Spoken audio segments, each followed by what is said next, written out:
pasta fish.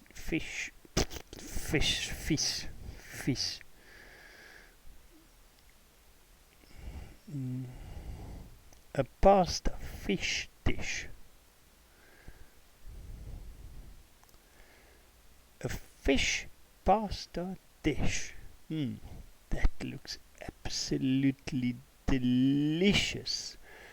And this is something you can do with without any refrigerator. Amazing, eh? And you can do it out in the bush. Okay, let's start with our clean kitchen, and on the kitchen shelf you can see my 2 cans of Saldanha pilchards in tomato sauce. So that's what we're going to use, as we don't get fresh fish here at all where we stay. It's all refrigerated stuff that comes here. I promise you, if that pickup pulls in with that refrigerator at the back of it, and that guy opened it, and you smell that and see that, it's absolutely not on. So our options are canned fish, or your famous brand Hakes and Crumpfish, etc., that comes frozen in a box. So today we're going to use the tin. Now, with these pilchards coming from a tin, you still need to clean them. They come in a ton of tomato sauce, and you need to open them and clean them, because they do have little bone in there, soft bone, but there is a little gut in there, etc. Now, while I clean the fish, I cook the rice. With this dish, I'm serving yellow rice. At this point, my fish is cleaned, and I've just cleaned up my working surface. The next step is cooking the pasta. For this dish, I like to use this sort of shells pasta, because it gives that effect of a fishy dish, or something from the ocean. Once the pasta is cooked, I put that in the 3-liter pot, and I add plenty of fish spice on there, because I obviously want that fish taste in there, and stir the fish spice through very neat and well. Next up, I'm going to do the onions with olive oil, and we're going to add our onions also in the pot. Right. After the onions is in, we're going to add the tomato and the fish. At this point, I'm going to run a little bit of video that I've taken of this step, because this is sort of interesting, the seasoning of it.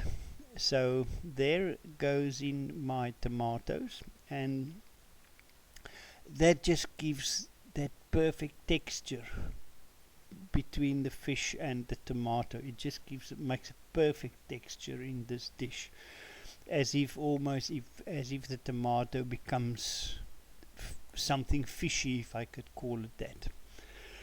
Now I'm going to add in the fish that is all neatly cleaned up, and with most of the tomato sauce removed. At this point, I can maybe mention, if you use any fish tin with cottonseed oil, you have to add in vinegar as well. So there was our salt, sea salt going in, and black pepper. So at this point, you will definitely add vinegar if you had anything with cottonseed oil. Fine ginger is almost a must in this dish. I don't know why. It just gives that special. It gives that, you taste it. I would say it's almost impossible doing a fish dish without ginger in it.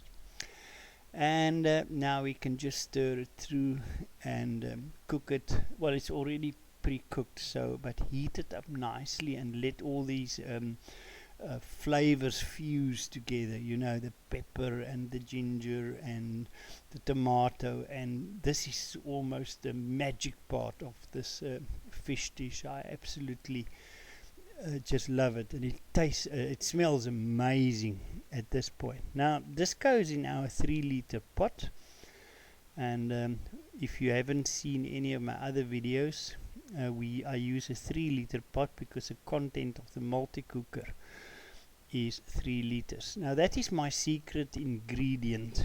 That is mayonnaise, about 3 spoons of mayonnaise, because the mayonnaise gives that creamy taste to the seafood dish. And then I have just stirred the content of the pot through, and I placed it in the multi-cooker tray. At this point I'm preparing my garnish, which is my favorite. It's just cucumber and tomato for garnish.